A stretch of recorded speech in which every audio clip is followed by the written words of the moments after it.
변화의 자리에서라는 제목으로 함께 말씀을 나누고 기도하는 시간이 되기를 원합니다.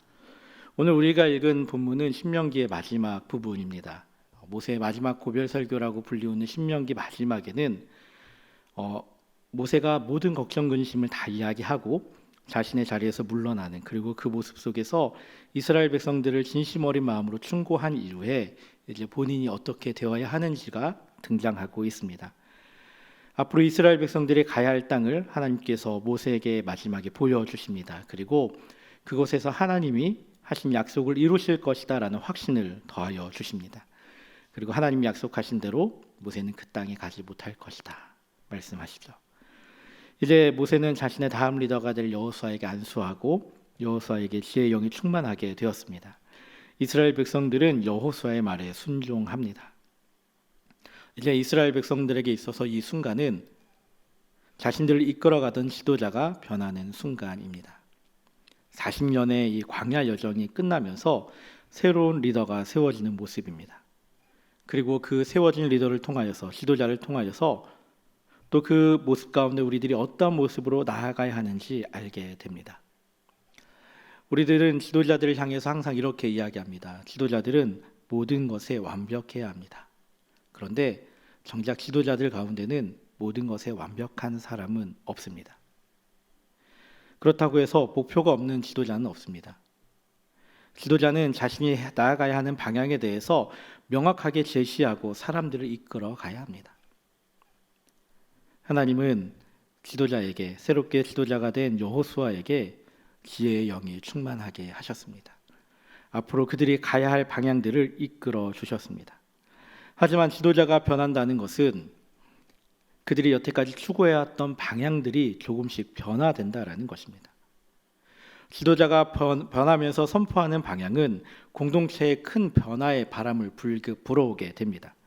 어디에 중점을 두느냐에 따라서 공동체의 구성이 변하기도 하고 공동체가 나아가야 하는 방향이 변하기도 합니다. 하지만 그게 다가 아님을 오늘 말씀 속에서 우리는 보게 됩니다. 그저 변화의 자리에서 그 변화를 바라보면서 그 변화의 바람 속에 흔들리는 것이 아니라 우리들이 잊지 않아야 하는 것, 그 변화의 자리에서 우리가 변하지 않고 분명하게 기억해야 하는 것이 무엇인지, 우리들은 오늘 말씀 가운데서 변화의 자리에 우리가 어떻게 서야 하는지를 보게 됩니다. 가장 먼저 우리가 본문 속에서 기억해야 하는 변화의 자리에서 우리가 기억해야 하는 것은 리더가 우상이 되지 않게 해야 한다는 사실입니다. 변화가 우상이 되어야 되지 않게 한다는 것은 지도자가 변하면서 이전의 지도자가 우상이 되지 않게 해야 한다는 의미이기도 합니다. 이스라엘 백성들에게 있어서 모세는 40년 광야 생활을 이끈 지도자였습니다. 모세를 통해서 이스라엘 백성들은 놀라운 일들을 경험했습니다. 오늘 우리가 읽은 본문 마지막에 하나님이 모세에 대해서 이야기하고 또 이 모세에 대해서 평가하는 모습들을 보면은 가히 이런 지도자가 더 이상 나올 수 없을 것 같습니다. 하나님 마음에 합한 자로서 정말로 출애굽한 그 백성들을 이끌어가고 하나님 함께 하셨던 그의 모습을 기억하고 있습니다. 출애굽으로 백성을 이끈 리더였고 하나님과 이스라엘 백성들이 어떻게 살아가야 하는지 알게 한 지도자였습니다.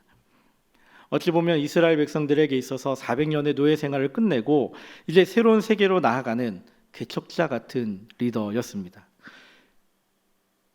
그런데 과연 이스라엘 백성들에게 있어서 이 모세가 죽었다라고 이야기한다면 어떻게 되었을까요? 오늘 본문에서 이스라엘 백성들이 모세가 죽은 것을 애도하는 기간을 30일을 가졌다라고 이야기합니다. 그런데 만약 그가 죽었던 무덤을 알게 되었다면 어떠한 일이 발생하였을까요? 모세가 여태까지 이스라엘 백성들에게 해왔던 일들을 백성들은 알고 있습니다. 특별히 지금 있었던 일들은 출애굽 2세대였습니다. 이 세대들은 어떠한 일들입니까? 애굽에서의 어려움을 잊었던 세대입니다. 순전히 광야에서 모세가 했던 것들을 바라보았던 세대입니다. 그런 그들에게 있어서 모세는 다른 한편으로 말하면 우상이 되기 충분한 조건을 가진 이었습니다. 그렇게 하나님은 모세가 죽을 때 그가 장사된 곳을 알지 못하게 하셨습니다. 잘못했으면 모세는 아마 그의 무덤은 신전이 되었을 거고 사람들은 30일이 아니라 평생 동안 그곳을 떠나지 않았을 수도 있습니다. 성경은 그저 모세가 여호와의 말씀대로 모압 땅에서 죽어 벳볼 맞은편 모압 땅에 있는 곳에 장사되었다라고 기록합니다. 그리고 아직까지도 그 자리를 아는 사람은 오늘까지 그의 묻힌 곳을 아는 자가 없다라고 기록합니다. 모세가 죽은 이후에 하나님은 그 모세가 우상이 되지 않게 하기 위해서 모세가 묻힌 곳을 알지 못하게 하셨습니다. 변화의 자리 이전에 우리들은 이것을 기억해야 합니다. 리더가 우상이 되어서는 안 됩니다. 그렇게 되면 가장 큰 목표, 앞으로 가야 하는 길에 걸림돌이 되어버립니다. 우리들이 알고 있는 한국교회 안에서도 리더가 우상이 되었던 사건들이 있었습니다. 이것이 잘못되면 어떻게 되어버릴까요? 리더가 우상이 되어버리면 어느 순간 목적을 잃어버리고 맹목적으로 리더만을 따르게 됩니다. 지도자만을 따르게 됩니다. 그러다 보면 어떻게 될까요? 우리가 흔히 이야기하는 이단이 되어버리고 맙니다. 교주를 숭배하는 종교가 되어버리고 맙니다.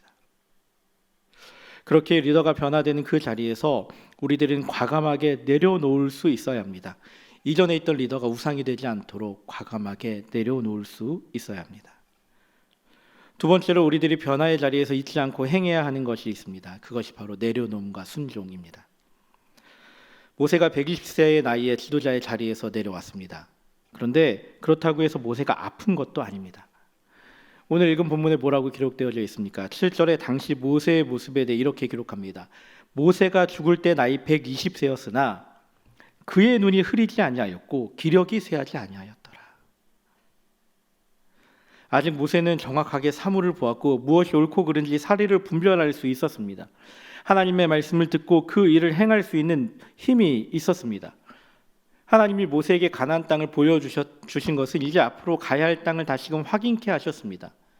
그리고 당연히 모세는 그 땅에 들어가지 못한다는 사실을 알고 있었습니다. 하지만 그 땅을 바라보면서 모세는 어떤 마음이 들었을까요? 기력도 쇠하지 않았고 눈도 잘 보입니다. 사리도 분별할 줄 압니다. 견물생심이라 했습니다. 내 눈에 보이는데 모세가 그 땅을 보면서 어찌 보면 가나안 땅으로 가고 싶다는 욕심이 들지 않았을까요? 이제 눈에 보이는 강만 건너면 가나안 땅입니다. 하나님께서 약속하셨던 그 땅입니다. 그 땅을 보면서 모세는 다시금 가슴이 두근거렸을 수도 있습니다. 하지만 모세는 하나님이 명령하신 대로 가나안 땅을 앞에 두고 죽음을 맞이합니다. 하나님이 하신 명령에 대해서 모세는 순종하고 있습니다. 내가 가지고 있는 것 내려놓고 하나님이 하시는 일에 순종합니다. 만약 모세가 그 자리에서 내가 더 하고 싶습니다라고 했을 때 이스라엘 백성들 중에 모세를 말리는 이는 없었을 겁니다. 하지만 모세는 하나님이 하시는 일에 순종함으로 내가 내려놓아야 할 것이 있다면 내려놓고 내가 해야 할 일에 대해서 순종하고 있습니다. 그렇습니다. 우리들도 내려놓음과 순종의 모습을 기억해야 합니다. 하지만 이게 얼마나 어려운 일인지 너무나 잘 알고 있습니다. 내가 더 많은 것을 할 수 있는데, 내가 더 잘할 수 있는데, 나 아직 이 일을 잘할 수 있는데, 그 생각들이 우리들에게 지금 이렇게 이야기합니다. 넌 아직도 할 수 있어. 내가 내려놓지 않아도 돼. 포기하지 않아도 돼. 하지만 우리는 기억해야 합니다. 하나님이 원하시는 일이라면 과감하게 내려놓을 수 있어야 합니다.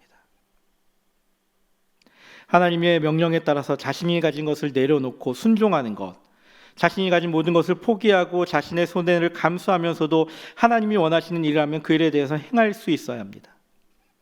어렵습니다. 힘듭니다. 이렇게 살아가는 것처럼 힘든 일은 없습니다. 너무 힘드니까 그냥 포기하고 말까요? 내려놓음과 순종은 결코 불가능해 보입니다. 정말로 그것이 불가능할까요? 하지만 우리는 기억해야 합니다.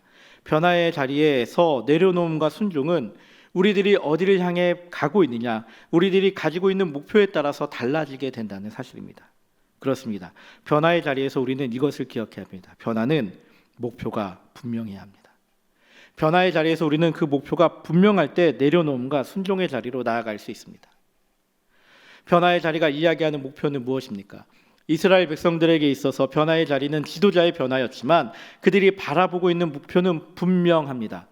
무엇입니까? 하나님이 약속하신 땅 가나안으로 들어가는 것입니다.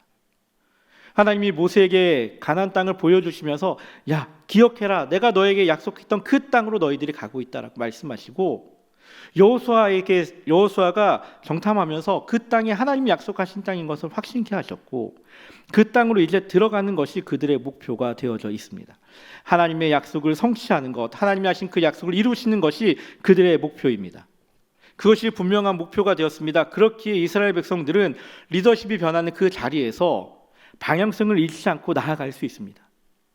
그 자리에서 머물 수 있었지만 30일 레도한 이후에 다시금 털어내고 일어나서 가나안 땅으로 갈 수 있었습니다. 지도자가 어떠한 길을 가고자 하느냐에 따라서 많은 것들이 변합니다. 하지만 그 목표가 분명하다면 그것은 반드시 그 일을 향해서 가게 됩니다. 우리가 역사 속에서 수없이 많은 인물들을 보게 됩니다. 그 가운데 조선시대의 3대 왕이고 4대 왕이었던 인물들을 우리는 알고 있습니다. 우리가 잘 알고 있는 왕들은 그들이 가고자 했던 길에 대해서 분명한 목표를 가지고 행했던 이였습니다. 조선의 3대 왕이었던 태종과 4대 왕이었던 세종은 어찌 보면 분명히 그 결이 다른 인물입니다. 요즘 드라마에서 이방원에 대한 이야기를 하고 있고, 그 이전에 수없이 많은 드라마에서 세종에 대한 부분들을 다루었습니다. 이 둘을 보면은 그저 생각만 해도 이 두 사람은 뭔가 다르다라는 느낌을 받게 됩니다. 그런데 그 둘이 가고자 했던 목표는 같았습니다. 강한 왕권을 가지고 흔들리지 않고 백성들을 위한 길을 가고자 했던 것. 그들에게는 분명한 목표가 있었기에 시대가 변하고 그들의 모습이 달라도 그 목표를 향해 갈 수 있었습니다. 물론 다르게 평가할 수도 있습니다. 하지만 분명한 목적이 있다면 그 길은 흔들리지 않는 길이 되고 그 길을 향해 끊임없이 나아갈 수 있게 됩니다. 그것이 바로 변화의 자리에서 우리들이 알 수 있는 분명한 목표이고, 우리들이 흔들리지 않고 그 자리에 서 있을 수 있는 이유입니다. 이스라엘 백성들에게 출애굽 이후 가나안 땅 정복이라는 분명한 목표가 있듯이 우리 안에도 분명한 목표가 있고 그 길을 따라가야 합니다. 우리 안에 분명한 목표는 무엇입니까? 우리 삶의 분명한 삶의 목적은 무엇입니까?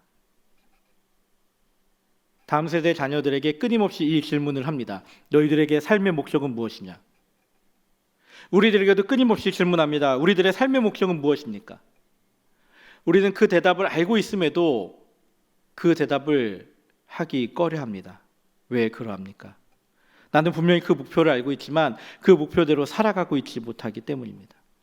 내가 하나님의 영광대로 살아가겠습니다. 하나님의 영광을 위하여 살아가겠습니다라고 말은 할 수 있지만 정작 그 일을 향하여 내가 가지 못하고 있기 때문에 그 이야기를 하지 못하고 있습니다. 하나님이 원하시는 길을 가야 하고 하나님의 사랑으로 나아가야 하는데 정작 내 욕심은, 내 마음은 그 길을 가지 말라고 하고 있습니다. 우리들도 매 순간 변화의 자리에 서 있습니다. 신명기에서 변화의 자리는 하나님이 원하시는 자리였고, 그 변화의 자리는 언제나 부담스럽지만 그 안에서 하나님이 원하시는 것을 향해 나아가는 분명한 목표를 가지고 나아가는 자리였습니다. 그리고 그 안에는 내가 높아지는 우상이 되어지는 것이 아니라 내려놓음과 순종이 있습니다. 사랑하는 성도 여러분, 변화의 자리에서 우리들은 무엇을 바라보고 있습니까? 변화의 자리에서 우리들은 어떠한 삶을 택하고 있습니까? 오늘 말씀을 기억하십시오. 지도자가 우상이 되어서는 안 됩니다. 리더가 우상이 되어서는 안 됩니다. 하나님 주신 명령을 기억하며 순종함으로 내려놓음으로 나아가야 합니다. 우리에게 하나님이 원하시는 것이 무엇입니까? 그렇게 우리들은 하나님, 당신이 무엇을 원하십니까? 라고 질문하고 고백하고 하나님의 영광을 위해서 내가 어떠한 삶을 살아야 합니까? 라고 끊임없이 기도하며 되뇌이며 살아가고 있습니다. 변화의 자리에서 흔들리지 않는 믿음, 변화의 자리에서 내려놓고 나아갈 수 있는 그 믿음은 하나님을 향한 사랑으로, 하나님을 향한 열망으로, 하나님이 행하실 그 놀라운 일을 기대함으로 나아가는 것입니다. 이를 위해 우리가 해야 하는 일들이 있음을 기억합니다.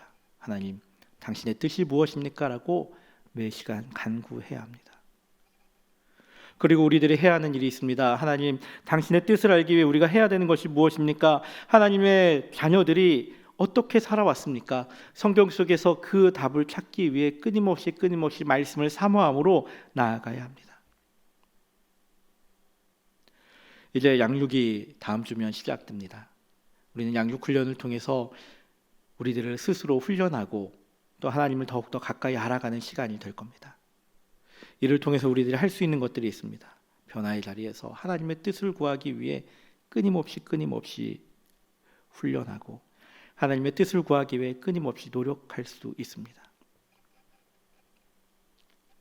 이제 시작되는 그 훈련들 속에서 또 매 순간 우리들에게 다가오는 그 변화의 순간들 속에서 하나님의 뜻을 구하는, 하나님 당신이 원하시는 것이 무엇입니까? 라고 기도할 수 있는 믿음의 성도들이 되기를 예수님의 이름으로 축복합니다.